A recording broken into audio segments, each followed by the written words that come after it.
Hello, everybody. Welcome to Comic Game Movie Show. And today, it is our pleasure, such pleasure, to bring you a review of A Quiet Place. The Sound of Silence. It's very prominent. Darkness, my old friend. They should just play that song the whole time. I'm surprised that fits. It's just, well, I guess they didn't want to be on the nose. Yeah, it's true. Okay, so anyway, we just got back from the theater, and holy shit, Great movie. this movie. Great horror movie. Well, it's not a horror Not movie. horror, it's a thriller. great suspenseful science, kind of a science fiction movie. I call it a suspenseful sci-fi thriller. It's an apocalypse. Post-apocalypse. With a sprinkle of post-apocalypse in there. You know what? Let's just jump full on into this because we have a lot to talk about. We're gonna do a solid review. We're gonna talk about the movie, you know, good, bad, and and give us. Because then we're gonna talk about the spoilers in the next video. So anyway, but we might delay the spoilers for like another week. Let the movie soak. So anyway, so here we go. Non-spoilers starting now. The movie is set in 20. I'm guessing, well, the kid was maybe 5, so the year is about 20. No, the kid died in 2020. So the movie is set in the year 2020. It is 80 days after these creatures arrived. That's the beginning, And that's just the first, 10 minutes. Is that they're on day 86 of surviving, and they're still, they have all this, all these systems set up and everything, so there you have it. And then like I said, we're not going to get into spoilers. Then the main movie cuts to about 156 days later after the 80-day mark. And so here's the full scene of the movie. It's just this family, a son, and a daughter. Yes, Emily Blunt and Michael, I think it's Krasinski. I can't never say his name right. He was the guy who plays in The Office. He's one of the guys. He's the really boring guy in The Office who likes the fucking receptionist. He directs this. He helped produce this. This is his his debut as a director. And holy shit, did he Babe Ruth it, man? He just went back out of the park. It made it a lot easier that he got to play a husband who's with a wife who's his actual husband, his actual wife. So it made the acting. It definitely made it a lot easier because they're actually kind of just doing real emotions, just kind of using that. But so this is his first movie he's ever I think that directed. Was smart. I think that was really smart to do that. Do the whole husband and wife thing. Because I think it would have been a random actress and you might have gotten the same vibe. Yeah. But I think when it's a real wife and husband, it's like, damn. You felt it. You felt it. You kind of felt his pain throughout it. Anyway, so let's start off with the father. I don't even know his name. They never say anyone's name. They never say anyone's name. We don't even know their names. We don't even know their names. I guess maybe what they're trying to do is this is my family. This is what my family would do in this situation. But anyway, he was fucking fantastic. Like I said, I've only ever known him in The Office. I only ever known him in that comedy. He's been in The Office. He's been in Jack. He's right now. I think he's doing Jack Ryan on Amazon. He's doing Jack Ryan. He was in a movie 13 Hours. Yeah, which was that very much so Michael Bay. And he movie. was a couple inches away from being cast as Captain America. Imagine if Chris Evans wouldn't have took it, he would have got it. Damn. I'm just thinking about that. I mean, he must have been able to. He must have been able to bulk up because. Yeah, there's some pictures of him, man. He got cut. Yeah, he's cut right now. He is jacked. But then he was like, I didn't get it all, man. But anyway, so he also produces some lip sync battle. If you ever seen that on TBS, he also produces that too. So he's He's doing a lot. Anyway, but this is his debut, and holy shit, he Babe Ruthed it big time. He let's get into his character now. Like I said, they don't have names. They don't have character names. Yeah. So it's very interesting to see. So we're just gonna go father, mother, daughter, son, and so on and so forth. So he played just. What I literally felt everything he was going for. Survivalist father who's trying to do the best he can do to keep his family alive. He's trying to do the best he can do, but he's trying to hold on to his humanity. He's not trying to completely lose it. He's not trying to hold on to his humanity. And you see in the movie there are little tidbits where he's found ways to still remember his humanity, and it's really, really interesting to see. I mean, it's just he plays it perfectly. He's just that dad who's lost so much, and he's just trying to keep his family alive. He's trying to just keep his sanity. He's trying to just keep some glimpse of normalcy. Like there are moments in this that are peaceful and like you're just like they're just trying to move on. You know, there's moments with his wife where you're just like, yeah, they're trying to move on. They're trying to live in this world the best they can, and you know. And you know, like, and things keep happening. That's just like it's pushing him further and further. But you know what though, like there's a lot of moments where his character really shows as like this just a father who just wants nothing more than to see his children live on. It's got like he plays that so well, and also he plays sort of like I think that any dad would play in this kind of scenario. Like I think he just like he wasn't trying to be so overblown or so overprotective. Like some cliches like post-apocalyptic movies would see the dad so. This he doesn't do that. Like he's like he lets his kids play games. He lets his kids go out and do shit. He tries to give them some freedom because he's like I know like and you know that's the thing too that. A lot of post-apocalyptic movies, either the father is way too overprotective, or he's way too loose. But he's trying to find a balance. He's like, I can't. And like I said, that's how I think a real dad would be. I think a real father. You know, I mean, I'm sure there would be some dads that would be so overprotective, but it's just like I don't think most dads would be that way.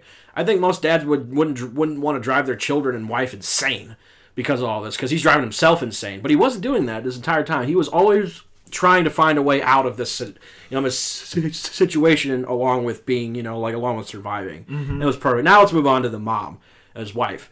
She might have had the most difficult time in the movie. I'd say, yeah. And the things she go through, I'm not gonna really. Well, we're not gonna spoil it, but minor spoiler on a little bit is because I've seen other reviewers, and I guess this is not that big of a spoiler because if they said it, I guess sure. She's pregnant. Yeah, she is pregnant, and that causes a lot of problems for her. It causes a lot of difficulties, and like. You can only imagine, and it only gets worse for her, honestly. Like, it really things happen throughout the movie that makes it even worse. But we're not going to say what it is, but at the end, it really lightens up. So it's kind of like one of those, like, you know what? Darkest Before the Dawn. Like Darkest Before the Dawn, basically. And it was awesome. And she really, she was the same way. Like, I think this is how a mom would be in this situation. Just trying to, this isn't a spoiler, really, because you see throughout the movie, it was like, she's a nurse. She's a nurse for her own. She has to be a nurse for her own. She's a teacher for her own kids. She's a teacher for her own kids. She's the cook. She does all this crap. And I like how they had to come up with different original ways to cook. Yeah. It looked like they steamed the food. It looked that, yeah. Because, I guess ovens make noise. But I'm not really sure because I guess you could just maybe take out the buzzing noise for an oven. Yeah, maybe. I don't know. I really don't know. This movie, guys, is very vague, and I think it's done. And me and Deshaun both agree it's on that on purpose. Very vague movie. Another thing too is that she always tries. She does the same. She tries to really hold on to her humanity. There's a scene. It's not really a spoiler. It's not really a big thing. It was like she's listening to music, and she's trying to comfort her husband, and then and she puts the earbud in his ear and they dance. It's like she's the comfort. It's one of the what I know. I might get catch flack for saying this, but this is very traditional family. Yeah. The husband, the shield against everything, and he's the hunter, the survivor. He's trying to pass on to his children what he has learned. Particularly, the mother is the nurturing. She cares. His son, he's trying to pass on those because to his he son. only wants for him to stay alive, and so the only way he knows to stay alive is if he passes on what he's learned. The mother, very nurturing, very caring, very she does a lot of the as we would put it probably now in today's day and age, mundane chores that are very essential. And the children are obviously kids, so it's like they don't have a role per se except to to learn from their parents.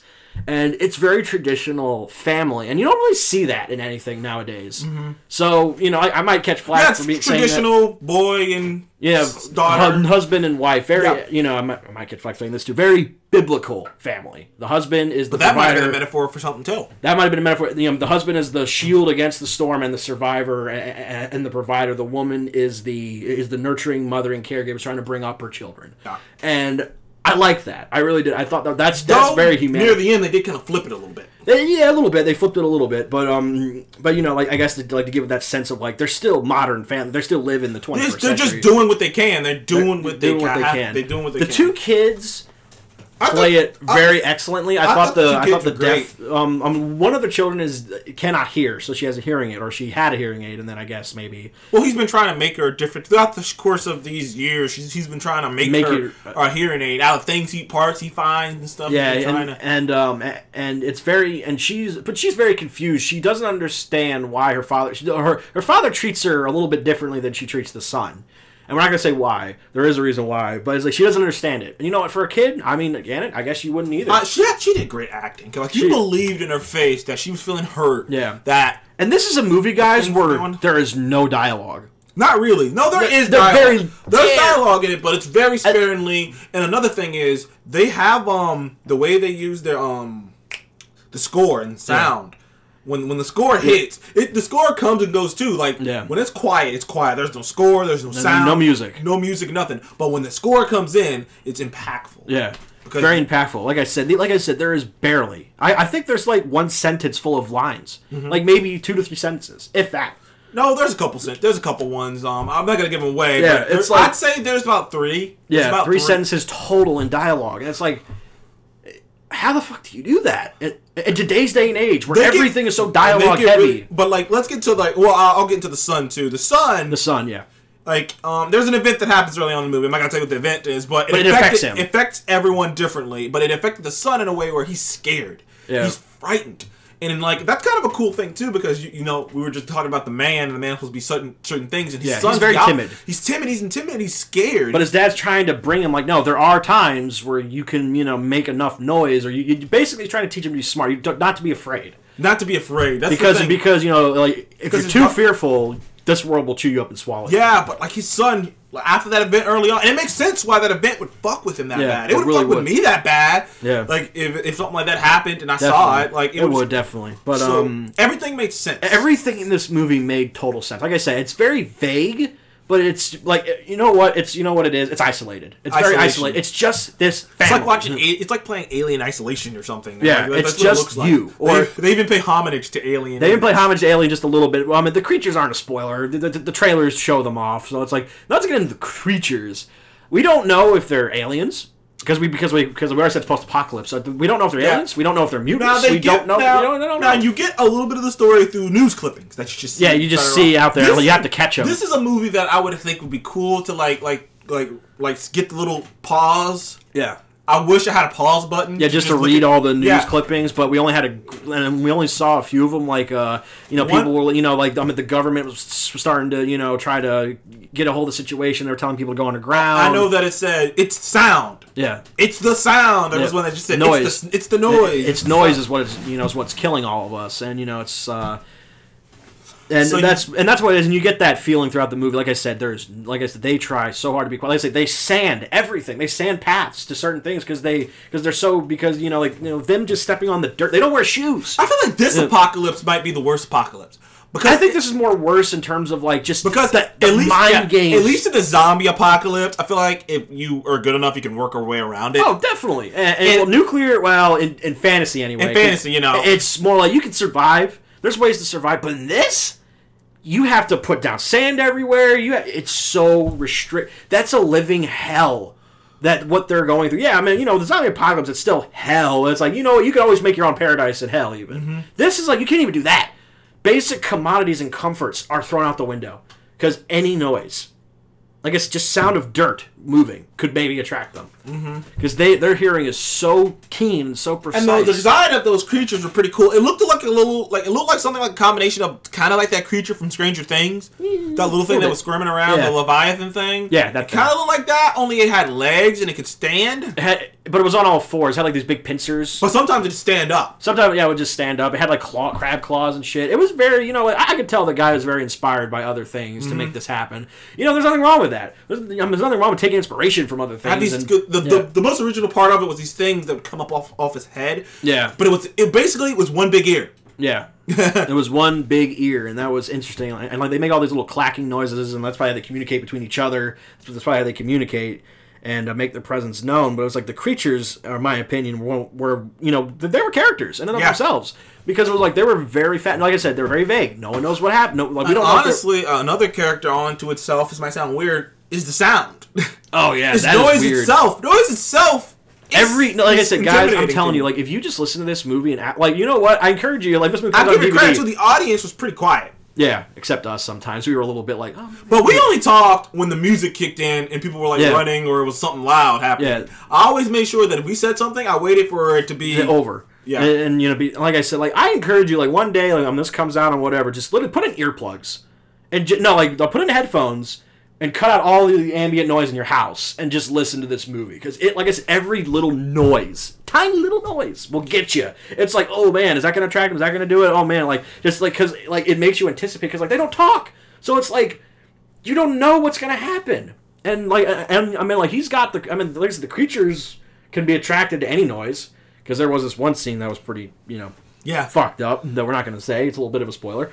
But, any noise, man. Any noise. Like I said, they had to lay down sand. They go through extreme measures, man. Like, they pour sand down. They pour, like, a path of sand because, like, you can't really hear that. They don't wear shoes. They don't wear shoes, which would suck during the wintertime. Yeah, but they got to because the boots will make noise. They might actually wear shoes during the wintertime because, I mean... well, but what could you wear, I guess? So, I mean, the bare feet wouldn't kick up the sand, but he's got to redo the sand, too. But the wind and whatnot might disguise the sound, so they might wear snow, though. Snow makes noise. I don't know how that would work. But if it's a lot of noise going on, like if the wind's blowing and it's... And I guess if you constantly clear it out as quietly as you can, you constantly clear out a path throughout the snow, maybe you could. There might be salt mixed in with that sand, too. True, that is true. I wouldn't be surprised if they did do that. Yeah, you make it stick to the ground, I guess. Really, like I said, the atmosphere, was you couldn't. I can't believe this is someone's first movie. Like, I can't. You can't. You know what? It's almost unbelievable. It's like, who the hell just put this idea in your head? You know what though? It's also one of those like, why didn't I think of that before? It was also one of those kind of movies. I felt at the end of it, like, man, why the hell did I think of that?